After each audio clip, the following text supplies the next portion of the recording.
Traders mind நண்பர்களுக்கு சிறப்பு வணக்கம். நம்ம டிஸ்க்ளைமர் எடுத்துக்கிறோம். நம்ம செபி ரிஜிஸ்டர் அட்வைசர் அறிவோ கிடையாது. நம்ம இங்கே பேசக்கூடியது எல்லாமே தகவலாக மாத்திரமே பார்க்கப்பட வேண்டும். இது யாருக்கும் முதலீடு சம்பந்தமாகவோ பங்குகளை வாங்கவோ விற்கவோ நம்ம எந்த ஆலோசனையும் கொடுக்கப்படல. எல்லா தொழிலும் ரிஸ்க் இருக்கும். ரிஸ்க் புரிஞ்சு எச்சரிக்கையோட தொழில் செய்யும்போது எல்லாமே நல்லா இருக்கும். நம்ம ஆதரிக்கிற அனைத்து நல்ல உள்ளங்களுக்கும் நன்றி. வளமுடன் வாழ்க. வணக்கம் நண்பர்களே. நம்ம ஆனுவலைஸ்டு அனாலிசிஸ் பார்த்துட்டு வரோம். அந்த வரிசையில் இப்போ நம்ம பார்க்கக்கூடியது ரைட்ஸ். சப்சிக்வெண்ட்டாக இந்த 2025க்கு என்ன வாய்ப்பு இருக்குங்கிறதுக்கான ஒரு தேடுதல் முயற்சி. இந்த கம்பெனிஸோட சப்சிக்வெண்ட் டீட்டெயில்ஸ், நம்ம ஃபண்டமெண்டல் டீட்டெயில்ஸ் பார்க்கறதுக்கு முன்னாடி இவங்களுடைய பிஸ்னஸை வந்து சின்னமாக நம்ம பார்த்துக்கலாம். இவங்க வந்து government company, public sector company தான். ப்ராஜெக்ட்ஸ், இன்ஃப்ராஸ்ட்ரக்சர் டெவலப்மெண்ட் தான் எடுக்கிறாங்க. Projects design, project execution, design and consultancy பண்ணுறாங்க. ஹெவி ப்ராஜெக்ட்ஸ் எடுக்கிறாங்க. அதில் ரயில்வே ப்ராஜெக்ட்ஸ் இவங்களுக்கு நிறைய கிடைக்கும். சரி, இப்போ இந்த மாதிரி இருக்கு. பொதுவாக இன்ஃப்ராஸ்ட்ரக்சர் கம்பெனிஸ் இந்த செக்டார் ரொட்டேஷன் அப்படிங்கிறத நம்ம புரிதலுக்குள்ள கொண்டு வரணும்.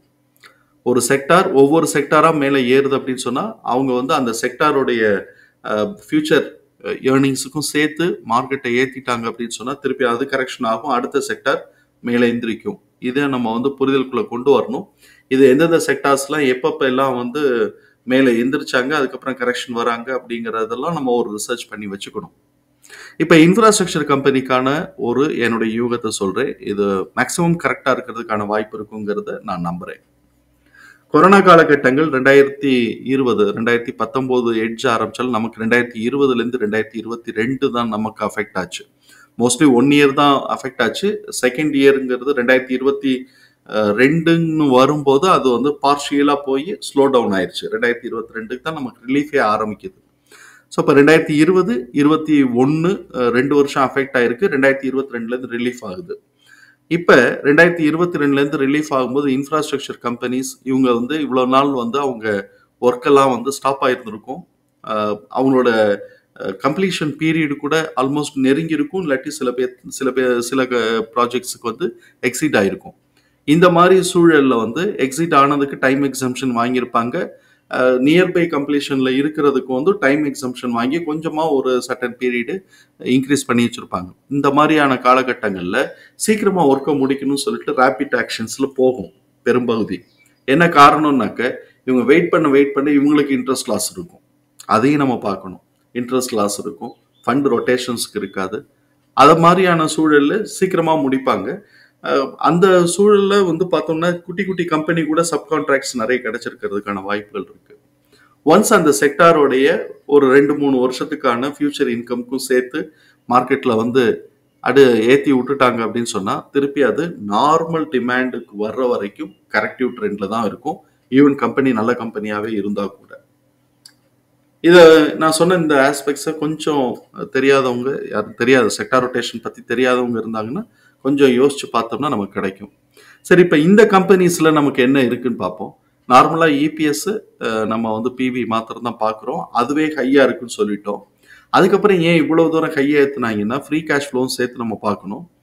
screener.inல வந்து இந்த இது நமக்கு கிடைக்குது. Free cash flow and current ப்ரைஸோட ரேஷியோ கிடைக்குது. 42 இருக்குது. ஃப்ரீ கேஷ் ஃப்ளோ கரண்ட் ரேஷியோட இதுக்கு வந்து 42. நார்மலாக க்ரோத்தே 10%, 20% இருக்கிறதுக்கு வாய்ப்பு இருக்குது. இவன் அதுக்கு மேலே 42க்கு ஏற்றி வச்சுட்டு உட்காந்துருக்கிறான். இன்ட்ரென்சிக் வேல்யூ 112ன்னு இருக்குது. 112 காட்டில் இப்போ வந்து கிட்டத்தட்ட ஒரு டபுள் டைம் வரைக்கும் மேலே இன்ட்ரென்சிக் வேல்யூ காட்டிலும் டபுள் டைம் போயிருக்கிறான். அது நம்ம பெருசாக இல்லை. இவங்க சப்சிக்வெண்ட்டாக க்ரோத்துக்குள்ளேயே போகிறாங்கன்னா இதெல்லாம் தூக்கி சாப்பிட்டு மேலே ஏற்றிக்கிட்டே இருப்பான்னு வச்சுக்குவோம். இதை மாதிரி இருக்குது. இப்போ இவனுடைய ஃபண்டமெண்டல்ஸ்லேருந்து நம்ம பார்க்க ஆரம்பிக்கலாம். இவன் வந்து ட்ரெண்ட் லைனை பொறுத்த வரைக்கும் ஸ்லோயிங் டவுன் ஸ்டாக் அப்படிங்கிற கிளாசிஃபிகேஷன்ஸ்குள்ளே வராங்க. Medium financial strength, mid valuation, டெக்னிக்கலாக மூமெண்டம் பெரிஷில் இருக்குது. அனாலிசிஸ்ட்டு ப்ரைஸ் டார்கெட்டாக 327ன்னு டார்கெட்டை அப்சைட் பண்ணியிருக்கிறாங்க. நம்ம இந்த வீடியோ ரெக்கார்ட் பண்ணக்கூடிய தருணத்தில் 259 அப்படிங்கிற லெவலில் ட்ரேட் வந்து க்ளோஸ் ஆகிருக்கு. இது வந்து 52 வீக்ஸோட லோவை நெருக்கி வந்துட்டாங்க. இவங்க 28ஆம் தேதி ஜனவரி 28ஆம் தேதி போர்ட் மீட்டிங் கூட்டுறாங்க. எதுக்கான Q3 ரிசல்ட்டுக்கும் இன்ட்ரீம் டிவிடெண்ட்டுக்கும். ஸோ இப்போ இவங்களுக்கு நிறைய ப்ராஜெக்ட்ஸ் இருக்குது. அதை நம்ம பார்த்துட்டு வந்து இது ஃபுல்லாகவே இவங்களுக்கு இருக்கக்கூடிய ப்ராஜெக்ட்ஸ் தான். இது அப்படியே போய்கிட்டே இருக்குது, நிறைய இருக்குது. அதனால வந்து ஃபண்ட் ரொட்டேஷன்ஸ் இமீடியட்டாக உங்களுக்குலாம் காலி ஆயிருமோ அப்படின்லாம் பார்க்க வேண்டியதில் நிறைய இருக்குது. சரி, இப்போ இவங்களுடைய ஃபண்டமெண்டலா பார்த்தோம்னா ஹை சால்வன்சி பொசிஷன் மெயின்டைன் பண்றாங்க, ஹை ரேட் ஆஃப் ரிட்டர்ன் எடுக்கிறாங்க. டெப்ட் டு ஈக்விட்டி ஆல்மோஸ்ட் வந்து 0வா இருக்கு. பிஇ 31.3, பிபி வந்து 4.8. ஸோ இப்போ இது வந்து எக்ஸ்பென்சிவ் வேல்யூஷன் தான். எப்போ வந்து இபிஎஸ் லெவல், இபிஎஸ் உடைய லெவல், இபிஎஸ் உடைய டிடிஎம் லெவல் எப்போ வந்து குறைய ஆரம்பிக்குதோ, டிக்ரீசிங் ட்ரெண்டுக்குள்ள வருதோ, அப்போ கொஞ்சம் பெரிய கரெக்ஷன்ஸ் இருக்கிறதுக்கான வாய்ப்புகள் இருக்குங்கிறத நம்ம புரிதலுக்குள்ள எடுத்துக்குவோம். இவங்க புக் வேல்யூ இப்போ இந்த சைட்ல 113 போட்டிருக்கு. ஆனால் ஆக்சுவலாக போன வருஷம் ஆஃப்டர் ஆனுவல் ரிப்போர்ட் பிறகு வந்து பார்த்தோம்னா 1:1 போனஸ் ஷேர் கொடுத்துருக்குறான். அதனால அந்த போனஸ் ஷேர் வந்து நம்ம வந்து பார்க்கணும். அப்போ இதில் பாதி தான் எடுத்துக்கணும். பாதி எடுத்துக்கிட்டோம் அப்படின்னு சொன்னோம்னா 56 கிட்டக்க வரும். 56ங்கும் போது கிட்டத்தட்ட ஒரு 280 ரூபா. நம்ம 5ன்னு போட்டோம்னா 280 ரூபா அந்த ரேஞ்சுக்கு போடலாம். இப்போ அந்த ரேஞ்சுக்குள்ளே தான் வந்துட்டு கீழே இறங்கி இருக்கிறான். அதுக்கு மேலே தான் போயிட்டு கீழே இறங்கிட்டு இருக்கிறான். இப்போ கன்செஷனஸ் ரெக்கமெண்டேஷன்ஸில் 4 அனாலிசிஸ் ரெக்கமெண்ட் பண்ணியிருக்கிறாங்க. 2 பேர் பை சொல்லியிருக்கிறாங்க, 2 பேர் ஹோல்டு சொல்லியிருக்கிறாங்க. இவனுடைய ஃப்ரீ கேஷ் ஃப்ளோ எல்லாத்தையும் நம்ம பார்த்துட்டோம். ஃப்ரீ கேஷ் ஃப்ளோ வந்து கேஷ் ஃப்ளோ ஸ்டேட்மெண்ட்டில் வந்து இந்த மார்ச் 2024 வந்து மைனஸில் போயிருக்கு நெட் கேஷ் ஃப்ளோ. அதோடைய growth வந்து பார்த்தோம்னா ஆல்மோஸ்ட் 200% நெகட்டிவாக இருக்குது. அதாவது 2023 61% பாசிட்டிவாக இருந்தது. இந்த தடவை 61% நெகட்டிவாக போனதுனால கேஷ் ஃப்ரம் ஆப்ரேஷன்ஸும் வந்து கொஞ்சம் குறைஞ்சிருக்கு. அது 3 இயர்ஸ் சிஜிஆரே -5.8க்கு குறைஞ்சிருக்கு. ஸோ இப்போ ஆல்மோஸ்ட் வந்து இனிமேல் அடுத்தடுத்த ப்ராஜெக்ட்ஸை லாகின் பண்ண வேண்டிய சூழல் உருவாகலாம். இல்லாட்டி இருக்கிறத கம்ப்ளீட் பண்ணும்போது மேஜராக ரெவென்யூ அவங்களுக்கு கிடைச்சிருந்துச்சு, அட்ஜஸ்ட் ஆகிருக்காங்கிறதையும் பார்க்கணும். கேஷ் ஃப்ரம் இன்வெஸ்டிங் ஆக்டிவிட்டீஸ் வந்து சப்சிக்வெண்ட்டாக இதில் பாசிட்டிவாக வந்திருக்கு, இவங்களுக்கு பாசிட்டிவாக வந்திருக்கு. அதே மாதிரி சிஜிஆர் வந்து மைனஸில் போயிடுச்சு. கேஷ் ஃப்ரம் ஃபினான்சிங் ஆக்டிவிட்டி 504 மைனஸில் இருக்குது, இன்க்ரீஸ் ஆகிருக்கு அதுவும்.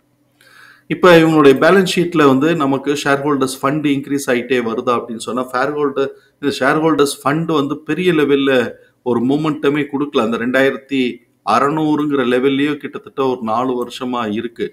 கொஞ்சம் இறங்கி ஏறுது. ஏன் இறங்குது?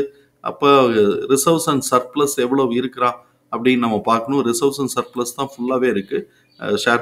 ஷேர்ஸோட கான்ட்ரிபியூஷனை ரிசர்வ்ஸ் அண்ட் சர்ப்ளஸ் தான் ஃபுல்லாக இருக்குது. ஸோ இப்போ இந்த இடத்துல 2021 குறைஞ்சிருக்கு. அது நம்மளால் நேச்சுரலாக புரிஞ்சுக்க முடியுது. கொரோனாவுடைய காலகட்டங்கள் திருப்பி பிக்கப் ஆக ஆரம்பிச்சிருக்குங்கிறதை பார்க்குறோம். சரி, எனிவே இப்போ வந்து பார்த்தோம்னா 5 இயர்ஸ் சிஜிஆர் வந்து இது வந்து 1.5 ஆகும், 3 இயர்ஸ் சிஜிஆர் 2.9 ஆகவும் இருக்குது. 3 இயர்ஸ் சிஜிஆர் இது பண்ணியிருக்காங்க, கிராஸ் பண்ணிட்டாங்க 5 இயர்ஸ். அதனால இது வந்து கொஞ்சம் க்ரோத் ட்ரெண்டில் இருக்குது. ஆனுவல் ரிசல்ட் நம்ம பார்க்கும்போது 2024ஓட ஆனுவல் ரிப்போர்ட் பிரகாரம் நெட் ப்ராஃபிட் குறைஞ்சிருக்கு 16%. அதே மாதிரி ரெவென்யூ கூட 7% குறைஞ்சிருக்கு. இப்போ இவனுடைய operating profit margin 25, a bit margin 28, net profit margin 19.9 எல்லாமே ஹையாக இருக்குது. ஆனால் இபிஎஸ் உடைய லெவல் 19ன்னு இந்த வருஷம் குறைஞ்சிருக்கு. குறைஞ்சதுனால தான் இவன் வந்து ஓரளவுக்கு ஏறிட்டு திருப்பி கீழே வந்து இது கரெக்ஷன் எடுக்கிறான் அப்படிங்கிறத நம்ம புரிதலுக்குள்ளே எடுத்துக்கிறோம். சரி, இந்த தடவை இபிஎஸ் 19ன்னு இருக்கு. அதுக்கப்புறம் இவங்க எஸ்டிமேஷன் என்ன எக்ஸ்பெக்ட் பண்ணுறாங்கன்னா, இது சப்சிக்வெண்ட்டாக 3% குறையிறதுக்கு வாய்ப்பு இருக்குன்னு போடுறாங்க.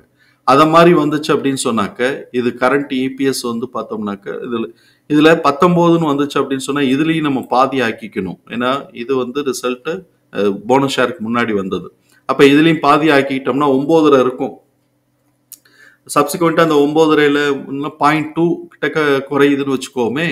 அப்போ இது வந்து ஹை எஸ்டிமேஷன், ஆவரேஜ் எஸ்டிமேஷன் வந்து 9.2 ஆகும், ஹை எஸ்டிமேஷன் 9.2 தான் இருக்குது. ஆவரேஜ் எஸ்டிமேஷன் ஹை எஸ்டிமேஷன் 2 ஒன்றா இருக்குது. இவங்க குழப்பிட்டு இருக்கிறாங்க. நமக்கு என்ன வருதோ அதை பார்த்துக்குவோம். இப்போ 2025ல என்ன எதிர்பார்க்குறாங்க, அதுக்கப்புறம் 2026க்கு என்ன எதிர்பார்க்குறாங்கன்னு பார்ப்போம். இபிஎஸோட லெவல் 2025ல 9.2. அதே மாதிரி இபிஎஸ் 26க்கு வந்து 11.8. ஸோ இப்போ இந்த 9.2 அப்படின்னு வரும்போது அதுக்கு ஈக்குவலாக கரெக்ஷன் வந்துட்டு அதுக்கப்புறமா அடுத்த வருஷத்துக்கு கொஞ்சமாக மேனேஜ் பண்ணுறதுக்கான வாய்ப்புகள் இருக்கும். சப்சிக்வெண்ட் குவார்ட்டரில் இதெல்லாம் பீட் பண்ணுற மாதிரி இருந்ததுன்னா இது வந்து மேலே போகிறதுக்கான வாய்ப்பு இருக்கும். நம்ம 2 பக்கமும் என்ன வாய்ப்பு இருக்குங்கிறத பார்த்துக்கலாம். இப்போ இந்த பார்த்தோம்னாக்க ஸ்லோ டவுன் ஆயிடுச்சு. ஸ்லோ டவுன் ஆகிட்டு 2025க்கு பிறகு 2026ல் திருப்பி பிக்கப் ஆகுதுங்கிறது நம்ம வந்து இந்த கிராஃப்ல இருந்து பார்த்துக்கிறோம். இப்போ இவனுடைய கரண்டா இவனுடைய இபிஎஸ் வந்து என்ன பெர்ஃபார்ம் பண்ணிட்டு இருக்குன்னு நம்ம பார்ப்போம். இங்க பார்க்க வேண்டாம், அது நம்ம screener.inல பார்ப்போம். ஏன்னா இவன் வந்து அப்டேட் பண்ணியிருக்க மாட்டேன், நம்ம குழப்பம். செப்டம்பருக்கு 1.52, அதே மாதிரி 1.64 ஜூன் மாசத்துக்கு, அதுக்கப்புறம் 2.2 மார்ச் மாசத்துல இருந்திருக்கு. ஸோ இப்போ இது பூராமே 3 குவார்ட்டரா பார்த்தோம்னா 2 குவார்ட்டரா குறைஞ்சிக்கிட்டே தான் வந்திருக்கு, ஸ்டெப் பை ஸ்டெப்பாக குறைஞ்சிக்கிட்டே வந்திருக்கு. ஆனுவலைஸ்டா இவங்க எதிர்பார்க்கிறது 8.22 தான் டிடிஎம்ஏ எதிர்பார்க்குது. அப்போ இந்த டிடிஎத்துக்கு தான் அவன் குறைப்பாங்கிறதையும் நம்ம புரிதலுக்குள்ள எடுத்துக்கிறோம். இதுதான் நமக்கும் வந்திருக்கு. ஸோ இப்போ இந்த தகவல்கள் எல்லாத்தையும் தூக்கி நம்மளுடைய எக்ஸல் ஃபார்மேட்ல போட்டோம். ஆனால் அதுக்கு முன்னாடி நம்ம பார்க்க வேண்டியது இவங்க வந்து ஷேர் ஹோல்டிங் பேட்டர்ன்ஸ் நம்ம பார்க்கணும். ஷேர் ஹோல்டிங்ஸ் பேட்டர்ன்ஸில் டிசம்பர் 2024 எஃப்ஐஎஸ் கொஞ்சமாக ஏற்றி வச்சிருக்கிறாங்களா, 0.14% டிஃபரன்ஸ் இருக்கு, பாசிட்டிவாக இருக்கு. அதே மாதிரி டிஏஎஸும் வந்து பார்த்தோம் அப்படின்னு சொன்னால் 0.83%, அதாவது 8.83%, அது குறைஞ்சிருக்கு. இது வந்து 9.63லேருந்து 8.33 குறைஞ்சிருக்கு. ஸோ இப்போ இவங்க வந்து ஒரு 0.6 கிட்டக்கைய, ஆமாம் 0.6 0.8 கிட்ட குறைச்சிருக்கிறா. அவன் வந்து 0.13 வந்து ஏற்றி வச்சிருக்கிறாங்கிறத புரிதலுக்குள்ள எடுத்துக்கிறோம். நம்ம வந்து இங்கே எல்லாத்தையும் நம்மளோட எக்ஸல் ஃபார்மேட்டில் அரேஞ்ச்மெண்ட் பண்ணிட்டோம். இதில் வந்து பார்த்தோம்னா புக் வேல்யூ 53.8 அப்படிங்கிறது நமக்கு கிடைக்குது. இப்போ இபிஎஸோட டிடிஎம் 8ன்னு இருக்கு. இந்த 8க்கு தான் இவன் வந்து முயற்சி எடுப்பான். நான் ஃப்ராக்ஷன் இதில் நான் காட்டுற மாதிரி வைக்கல. 8க்கு தான் இவன் வந்து கீழே அட்ஜஸ்ட் ஆவான். அப்போ 8க்கு அட்ஜஸ்ட் ஆகுறான்னா எவ்வளோ தூரம் அட்ஜஸ்ட் ஆகுறாங்கிறத நம்ம புரிதலுக்குள்ள எடுத்துக்கிறோம். அவன் இந்த இதுக்கு வந்து 10, 15, 20 கொடுக்கலாம் அப்படின்னு சொன்னோம்னா, சப்போஸ் 20ன்னு வச்சுக்கோமே, 8 × 20ன்னு போட்டோம்னா 160. புக் வேல்யூ 53 தான், அதுவே வந்து பெரிய லெவல். 8 × 15 தான் போடுறோம், இல்லை 10 போடுறோம்னா 80. அந்த மாதிரி வந்து இவங்களோட ஏர்னிங்ஸுக்கு மேலே மார்க்கெட் ப்ரைஸ் எவ்வளோ கீப் அப் பண்ணலாம் அப்படிங்கிறத அந்த கம்பெனியோட ஸ்ட்ரென்த்தை பேஸ் பண்ணி அவங்க பார்ப்பாங்க. அதனால வந்து நம்ம அந்த ஆஸ்பெக்ட்லையும் நம்ம பார்க்க வேண்டிய சூழல் உருவாகும். ஸோ இப்போ இந்த மாதிரியான சூழலில் நமக்கு வந்து நார்மல் டெண்டன்சியில், நார்மல் ப்ரைஸ் மூமெண்ட்டில் 104லேருந்து 160 அப்படிங்கிறது தான் நமக்கு இப்போ இருக்கக்கூடிய இபிஎஸோட எஸ்டிமேஷனை பேஸ் பண்ணி நமக்கு கிடைக்குது. பிளாஸ்ட்லி நமக்கு பார்த்தோம்னா 87, 94, 107 இந்த ரேஞ்ச் இருக்கு. இதை உடைச்சா 1000 போறதுக்கான வாய்ப்புகள் இருக்கு. அப்ப இவன் நடுவழியிலே இங்க இறங்குறான்னா இந்த ரேஞ்ச் வரைக்கும் எங்கேயோ கரெக்ஷன் எடுக்க போறானான்னு பார்க்கணும். சப்ஸ்கிரிமெண்டா 3rd and 4th quarter result இருக்கு. அது வந்துச்சு அப்படின்னு சொன்னா இதுல மாற்றம் இருக்கும். எக்ஸ்பனன்ஷியல் என்ன வந்திருக்கு அப்படிங்கிறத நம்ம வந்து பார்க்கலாம். நேர சார்ட்ல நான் மார்க் பண்ணிட்டேன். இப்போ சார்ட்ல வந்து என்ன நடந்திருக்கு அப்படின்னு சொன்னாக்க, அவன் இந்த 389லேருந்து அந்த 400 ஒட்டி போயிட்டு அவன் அப்படியே கீழே கரெக்ஷனுக்கு வந்து இறங்க ஆரம்பிச்சிருக்கிறான். இப்போ வந்து என்னென்ன இருக்கு, இந்த எக்ஸ்பனன்ஷியலில் வரக்கூடிய அந்த சைக்கிளில் R1ஓடைய ஜோனுக்குள்ளே இருக்கிறான். 250லேருந்து 314ங்கிற ஜோனுக்குள்ளே இருக்கிறான். 250 கிட்டக்கு வந்துட்டான். சப்போஸ் 250 உடைச்சான் அப்படின்னு சொன்னாக்க நம்ம கவனித்தில் கொள்ள வேண்டிய ப்ரைஸ் வந்து மிட் பாயிண்டான 222. அதுக்கும் கீழே வந்தா அப்படின்னு சொன்னால் 195லேருந்து 149, 149யும் உடைக்க சூழல் வந்தது அப்படின்னு சொன்னால் 110லேருந்து 79க்கான வாய்ப்புகள் இருக்கும். சப்போஸ் இவன் வந்து இதே நிலையிலிருந்து இப்படியே மேலே ஏறுறான்னா இந்த மிட் பாயிண்ட், அதாவது முதல்ல இந்த ஜோனோட ஹை ப்ரைஸான 314 கட் பண்ணி மேலே உடைச்சு மேலே ஸ்ட்ராங் புல்லிஷ் ட்ரெண்ட் ஃபார்ம் ஆனா அப்படின்னு சொன்னாக்க 351 நம்ம வந்து மனசில் வச்சுக்கிறோம் ஒரு ரெசிஸ்டன்ஸு. 350 கடக்கும் போது R2 ஜோனோட ப்ரைஸ் ரேஞ்ச் வந்து 389லேருந்து 474, அதோட மிட் பாயிண்ட் 431. இப்போதைக்கு நம்ம இதை மாத்திரம் பார்க்கலாம். நான் மார்க் பண்ணி வச்சிருக்கிறேன், இருந்தாலும் இப்போதைக்கு நம்ம இதில் மாத்திரம் ஃபோக்கஸ் பண்ணிக்கலாம். இப்போ இவன் என்ன நடந்திருக்குன்னு நம்ம பார்ப்போம். எப்போ இவன் வந்து இந்த மிட் பாயிண்ட்டை உடைக்கிறானோ அடுத்த மிட் பாயிண்ட்ல இருந்து அதுக்கு அடுத்த ஜோனோட பாட்டம் லைனை டச் பண்ணிட்டு கரெக்ஷன் இறங்கி இருக்கிறான். இப்போ அதே பேட்டர்ன் இப்போ ஃபார்ம் ஆகுது அப்படின்னு சொன்னாக்க என்ன வாய்ப்பு இருக்குன்னு நம்ம பார்க்கலாம். முதல்ல இந்த இதை உடைக்கணும்.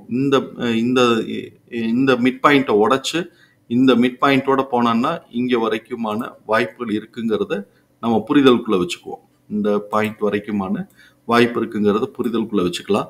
ஆனால் இப்போதைக்கு இவன் கடக்கட்டும். கடக்கும்போது நல்ல இபிஎஸோட ரிசல்ட் எல்லாம் வந்துச்சுன்னா 571 522 கடந்து 571 வந்தாலும் ஆச்சரியப்படுறதுக்கு இல்லை. இப்போதைக்கு எங்க வரான்னு பார்ப்போம். இல்லாட்டி இந்த mid point to mid point மாத்திரமே அவன் போறான் அப்படின்னு சொன்னா 522ஓட முடியும். சப்போஸ் இவன் இந்த 222ங்கிற மிட் பாயிண்ட்டை கடந்துட்டான்னு வச்சுக்குவோம், கீழே அடிச்சு கீழே இறக்கிட்டான்னு வச்சுக்குவோம். 222ங்கிற மிட் பாயிண்ட்டையும் கீழே அடிச்சு இறங்கிட்டான்னாக்க இந்த மிட் பாயிண்ட்டை தான் நம்ம எடுக்கணும். இந்த மிட் பாயிண்ட் எடுத்தோம்னா 222 கீழே அடிச்சு இறங்கிட்டான்னா இங்க இருக்கக்கூடிய மிட் பாயிண்ட்னு எடுத்தோம்னா இது வந்து ட்ரெண்ட் ரிவர்சல் இங்க வரைக்குமே வர்றதுக்கு வாய்ப்புகள் இருக்கும். அதையும் நம்ம புரிதலுக்குள்ள எடுத்துக்கிறோம். இந்த இடத்துல இருந்து இப்படி மேலே ஏறினான்னா நமக்கு வந்து ஓரளவுக்கு நல்ல அட்வான்டேஜ் இருக்கும். இல்லாட்டி கீழே இறங்கி அவன் வந்து அப்படி வரான் அப்படின்னு சொன்னா இந்த இடத்துல ஒரு மிட் பாயிண்ட் ஃபார்ம் ஆகும். இந்த மிட் பாயிண்ட் இந்த மிட் பாயிண்ட் அப்படின்னு சொன்னாக்க நம்ம வந்து இந்த பிரைஸ் தான் 250ங்கிற இந்த பிரைஸோட ட்ரெண்ட் ரிவர்சல் ஆகிறதுக்கான வாய்ப்புகள் இருக்குங்கிறது நம்மளுடைய பார்வை. தகவல் பயனுள்ளதா இருக்கும் நம்புறேன். தகவல் பயனுள்ளதா இருந்ததுன்னா சங்கருக்கு ரொம்ப சந்தோஷம். நம்மளை ஆதரிக்கிற அனைத்து நல்ல உள்ளங்களுக்கும் நன்றி. வளமுடன் வாழ்க. நன்றி நண்பர்களே.